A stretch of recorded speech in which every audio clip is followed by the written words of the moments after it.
What's up YouTube, Dan the Fix-It Man. Got another quick video here for you. I'm going to show you how to change your front brake pads on a 2015 Honda Crosstour. Now the first thing I like to do is press the caliper pistons back inside the caliper, making room for the new pads. Now the easiest way to do this, you see these two openings right here in the caliper, you just put a screwdriver in here and then you pull that towards you, which compresses the caliper pistons, pushing the brake fluid back up through this line into the master cylinder. Now if your brake fluid is getting old, another option you could do is take off this little rubber cap and open this bleeder screw, and as you push that in, the old fluid will come out here, and then of course you could just top that off at the master cylinder.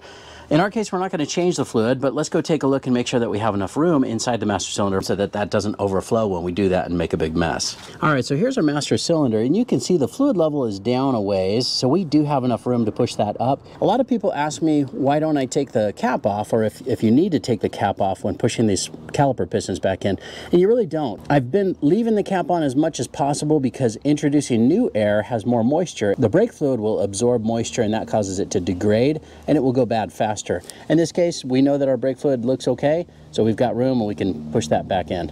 A lot of people ask me if you need to bleed the brakes after you're done, and you really don't. As long as you don't open up the hydraulic system, you're not introducing any more air into the system, you don't have any air to bleed out.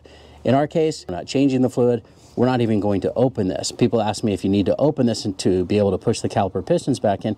You don't. Any small amount of air that's in there will still be able to escape out the top here. You probably noticed there's a rubber cap there, and sometimes that will come down, but that's the idea behind that is to seal and not allow any new air to come in contact with the brake fluid, because again, it will absorb moisture in the air and it will start to degrade. We can see we've got enough room in there, so let's go down and push those caliper pistons back in. Now a lot of people will pull this off and they'll push that back in later with a C-clamp. That's fine. There's lots of different methods. What works the easiest for me is to use a couple small flathead screwdrivers. Just make sure it's a pretty strong and stout one, or you can use a small pry bar, and you just want to put it in through this little opening here and just put that in there and pull it towards you slowly. You can even do two at a time. We turned the wheel here, but you can also see our caliper is shifting this direction.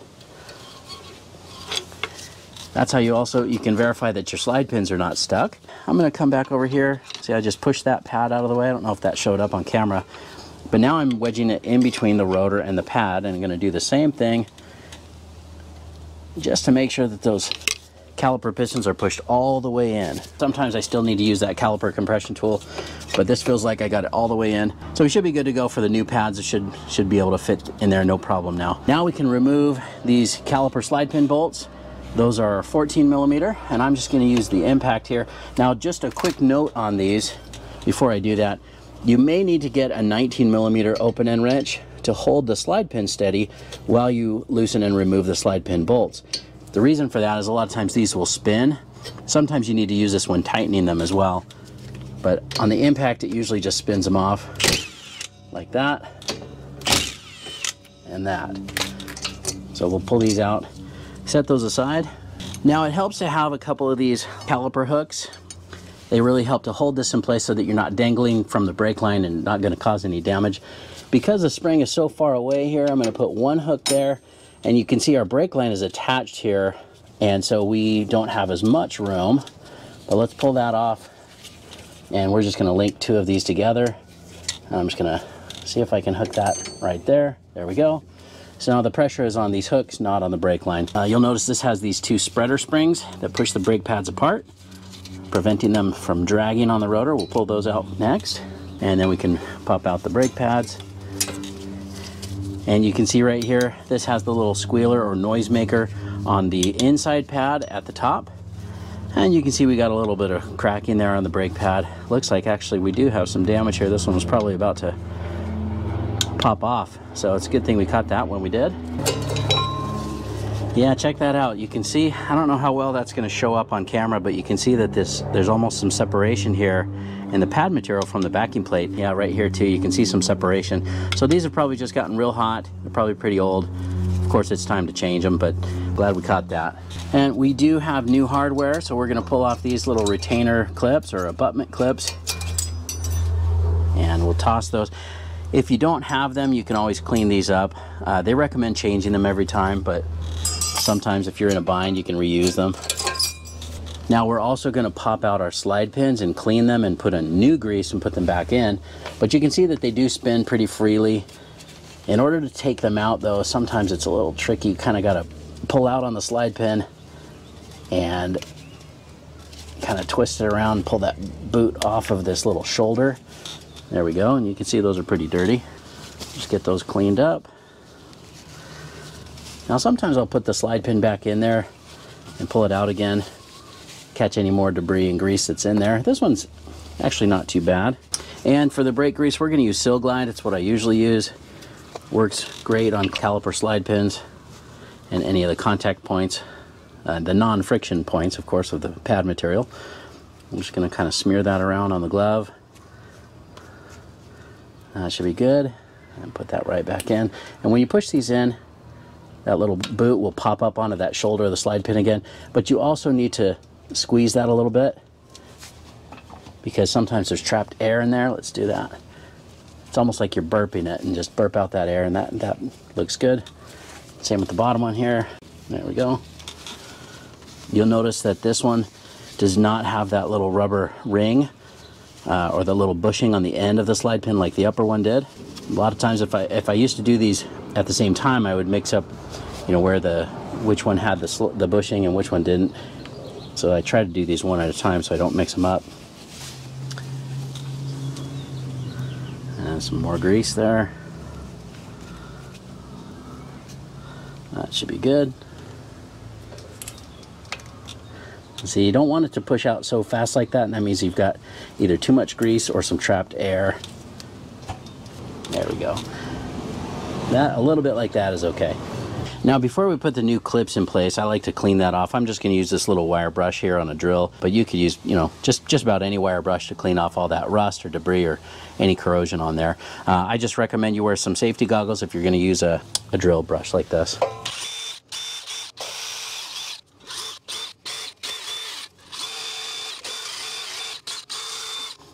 That should be good. Now I've noticed a lot of people, especially in the rust belt, you know, they'll put a little bit of grease on this area. Of course, that's not for lubrication, but just protect that from causing the rust buildup underneath these little slides. So I'm just going to try to do a little bit there on each of those little pockets, and then I'm just going to kind of spread that around. Just be careful to not get any grease on the rotor. This just seems to prevent the rust buildup in there. Just a little thin coat of this grease seems to protect these from corrosion. Now we're in Southern California, we don't have a lot of corrosion, but if you're in a real rusty area, not a bad idea, I think, to put something there. A lot of times these are now coated a lot better than they used to be. You know, wipe off any excess. You just don't want a lot of grease, because a lot of grease around your brakes is just going to attract dust. All right, and then we can put our new clips in. And this little center section right here, this, you really need to make sure that that goes all the way down and that these snap into place. See, it doesn't want to until you kind of have to push the centerpiece down. And a lot of times I'll end up putting a screwdriver in between the rotor and that centerpiece to get that to lock down. There we go. The problem with these aftermarket clips sometimes is they'll stick up and then they'll scratch on the rotor. So you really need to make sure to get these pressed all the way in. You can see the same with this one, it's just not wanting to seat. There we go. There's no real trick to it, I guess just make sure that those are fully seated before you put the pads in. Now here also I like to put a little bit of grease. I'm just going to take what's left on my glove and just a little in there. Sometimes I'll put it here, sometimes I'll just put it on the ends of the pad, sometimes I'll do both. That's where you do need a little bit of lubrication, because those pads do need to be able to move in there and not get bound up. You can see this is stamped with an R for the right side, but we know that this one is the inside pad because it's got this little noisemaker on it. Now I also like to put a little bit of grease on the backs of the pads here too. It's really just where it's going to ride on the face of the pistons here, and then a little bit, like I said, at the ends, because all those contact points make vibration, and that's what causes noise. So anything you can do to dampen that vibration will keep your brakes quieter. And you can see, because of this little spring here, it's kind of easier to put these in at an angle, just like that. Same thing on the back of this pad, just a little bit of grease, and at the ends here as well. You can also see on the caliper itself, the parts that make contact with the brake pad, it's okay to put a little bit of grease on the surface of that and on these pistons. That will help reduce some of that friction, which does cause that noise. So here we are again, just kind of angle that. Make sure you don't get any grease on the rotor or on the face of the pad, the friction part. Now our kit did come with new spreader springs here as well, but because these are new, they're very strong and they're really going to push these pads out, and they're just going to fall on the ground if you don't use one hand to hold them in at the same time. So let's just try that real quick. See if we can do this without the pads pushing out and dropping on the ground.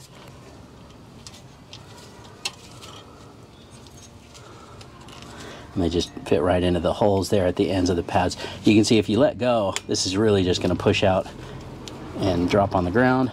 Just make sure that those are fully pushed in. There we go. Now with one hand holding those together, you kind of need to pick up your caliper with the other hand. Oh, we got lucky that it just kind of came unhooked there. And you can see our caliper pistons are pushed all the way back in, and this is ready to go back on. So just kind of slide that over the pads. Now here you also will maybe need to pull in on your slide pins just to get that to line up. And we can put our slide pin bolts back in place. Just gonna get those started.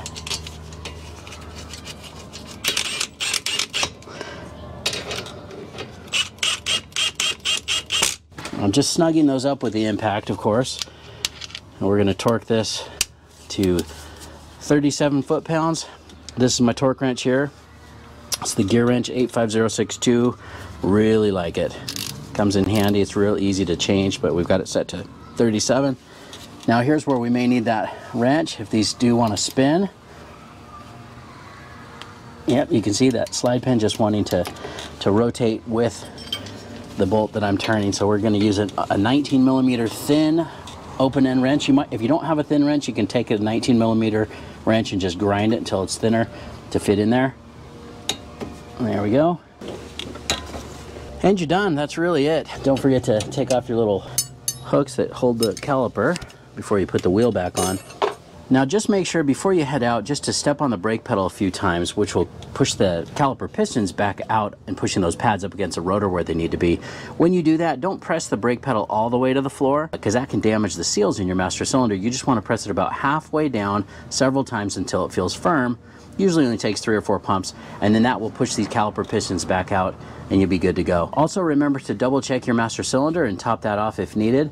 Hope you liked the video. Please give it a thumbs up and subscribe if you don't mind. That does help me out. I'll get a link in the description where you can pick up some of these parts and tools as well. Thanks so much for watching and good luck.